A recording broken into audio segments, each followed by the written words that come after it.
ಇನ್ನು auto gas ಬಿಕ್ಕಟ್ಟು ಎಲ್ಲೆಡೆ ಚಾಲಕರು ಅಲೆದಾಟವನ್ನು ನಡೆಸ್ತಾ ಇದ್ದಾರೆ. ನೋ ಸ್ಟಾಕ್ ಅಂತ ಹೇಳಿ ಬೋರ್ಡ್ ಆದರೂ ಕೂಡ ಸರದಿ ಸಾಲಿನಲ್ಲಿ ನಿಲ್ಲೋದು ತಪ್ಪುತ್ತಾನೆ ಇಲ್ಲ.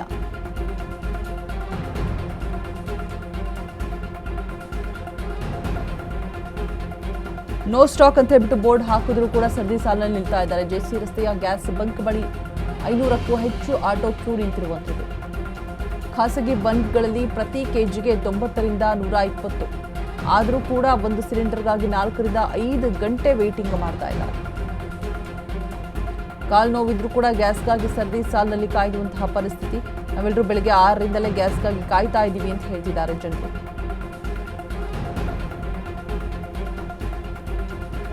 ಹೀಗಾದ್ರೆ ನಾವು ಜೀವನವನ್ನು ನಡೆಸೋದು ಹೇಗೆ ಅಂತ ಹೇಳ್ಬಿಟ್ಟು ಚಾಲಕರು ಆಕ್ರೋಶವನ್ನು ಹೊರಹಾಕ್ತಾ ಇದ್ದಾರೆ.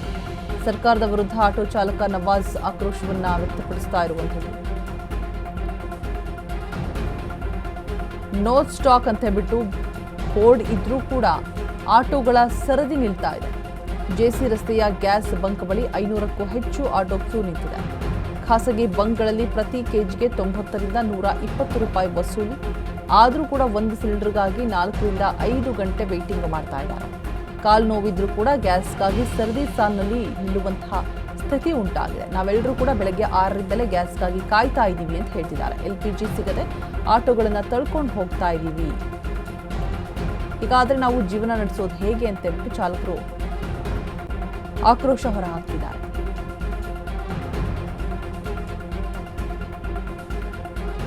ಆಟೋ ಗ್ಯಾಸ್ ಬಿಕ್ಕಟ್ಟು ಎಲ್ಲೆಡೆ ಚಾಲಕರು ಅಲೆದಾಟವನ್ನು ನಡೆಸ್ತಾ ಇರೋದು. 4 ರಿಂದ 5 ತಾಸು ನಿಲ್ಲಬೇಕಾಗುತ್ತೆ CNGಗೋಸ್ಕರ. ಸೊ ಹೀಗೆ ಆದರೆ ನಾವು ಹೇಗೆ ಜೀವನವನ್ನು ನಡೆಸಬೇಕು? ಜೆಸಿ ರೋಡಲ್ಲಿ ಸರದಿ ಸಾಲಿನಲ್ಲಿ ನಿಂತಿರುವಂತಹ ದೃಶ್ಯಗಳನ್ನು ನೀವು ನೋಡ್ತಾ ಇದ್ದೀರಾ. ಸೊ ಕಾಲು ನೋವು ಇದ್ರೂ ಕೂಡ ಅದನ್ನು ಕೂಡ ಲೆಕ್ಕಿಸದೆ ನಿಲ್ಲೇಬೇಕು, ಅನಿವಾರ್ಯತೆ. ನವಾಜ್ ಆಟೋ ಚಾಲಕ ಆಕ್ರೋಶವನ್ನು ಹೊರಹಾಕ್ತಾ ಇದ್ದಾರೆ. ಇಲ್ಲಿ ಸಿಗುತ್ತೆ ಅಲ್ಲಿ ಸಿಗುತ್ತೆ ಅಂತ ಹುಡ್ಕೊಂಡು ಹೋದೆ.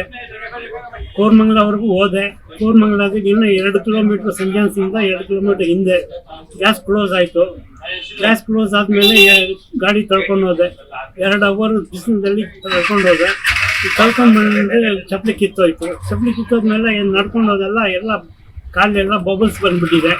ಆ ಬಬಲ್ಸಿಂದ ರಕ್ತ ಎಲ್ಲ ಸುರಿತಾ ಇದೆ.